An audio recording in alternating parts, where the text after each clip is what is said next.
আপোনাৰ মাটিত mobile tower স্থাপন কৰি দিম বুলি কোনোবাই প্ৰলোভন দিছে নেকি?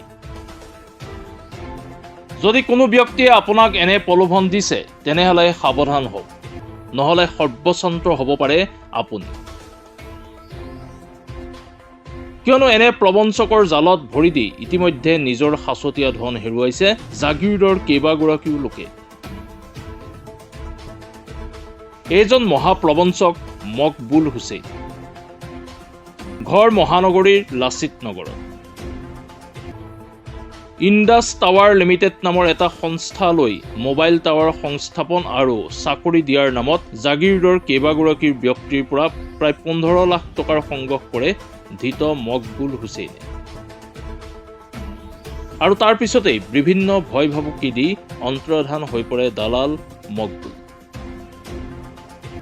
বিগত প্ৰায় এবছৰে মকবুল হুছেইনৰ কোনো সুংসত্ব নাপাই জাগিৰোড আৰক্ষীৰ কাষ চাপে ভুক্তভোগী লোককেইজন। ইতিমধ্যে জাগিৰোড আৰক্ষীয়ে ভাৰতীয় দণ্ডবিধি আইন 402/406 ধাৰাৰ অধীনত 208/24 নম্বৰত এক গোচৰ ৰুজু কৰি আৰম্ভ কৰিছে তদন্ত। অৱশেষত সোমবাৰে নিশা এক গোপন অভিযান চলাই গুৱাহাটীৰ লাচিত নগৰৰ পৰা আটক কৰিবলৈ সক্ষম হয় প্ৰবঞ্চক মকবুল হুছেইন।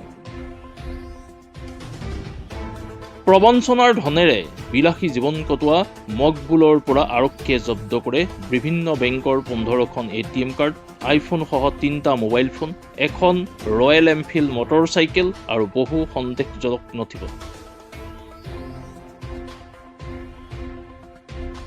ইতিমধ্যে অধিক তথ্যৰ বাবে জেৰা অব্যাহত ৰাখিছে জাগিৰোড আৰক্ষীয়ে।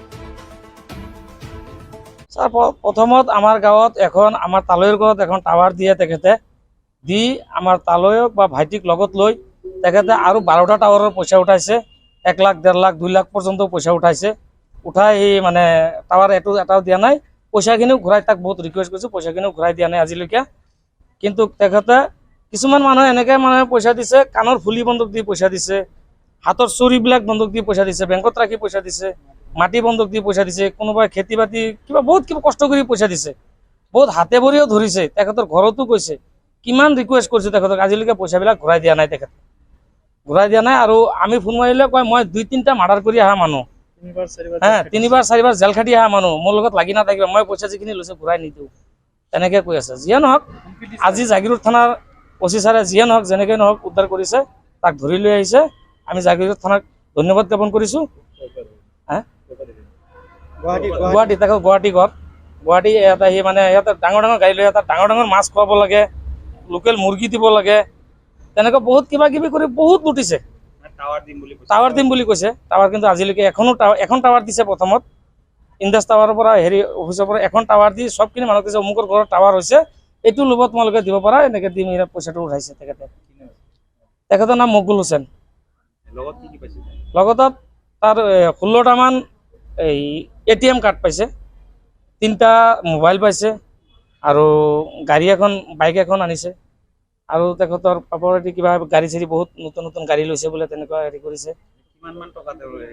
আমাৰ ইয়াৰ পৰা আমাৰ মৰিগাঁও আৰু নগাঁৱৰ পৰা 15 লাখ টকা মাৰিছে। বাকী অন্য ডিষ্ট্ৰিক্টো আছে। ধৰি লওক এই গুৱাহাটীৰ এই মানুহজনৰ মই নাম নাজানো, মকবুল হুছেইন না কি, সি আৰু তাৰ লগত আৰু 4-5টা মানুহ জড়িত হৈ পেলাই মোৰ নিজৰ ঘৰত যাই পেলাই আপোনাৰ মাটি চাটি কেমেৰা চেমেৰা কৰি পেলাই মোক ক'লে যে তোমাৰ ইয়াত এটা টাৱাৰ আহিব। মই ক'লোঁ যে টাৱাৰ যদি আহে ভাল কথা। মোক ক'লে যে মাহত তুমি 15,000কৈ টকা পাবা। তাৰপিছত মই মাটি চাটি বন্ধক দি পেলাই টকা 1 লাখ দিলোঁ।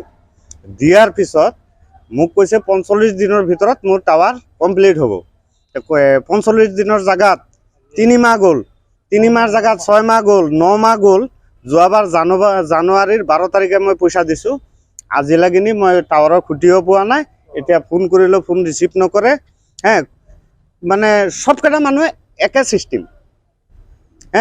সেইকাৰণে মই জাগিৰোড থানাৰ OC ছাৰৰ লগত মই কথা বতৰা পাতি পেলাই মই এখন এজাহাৰো দিছিলোঁ।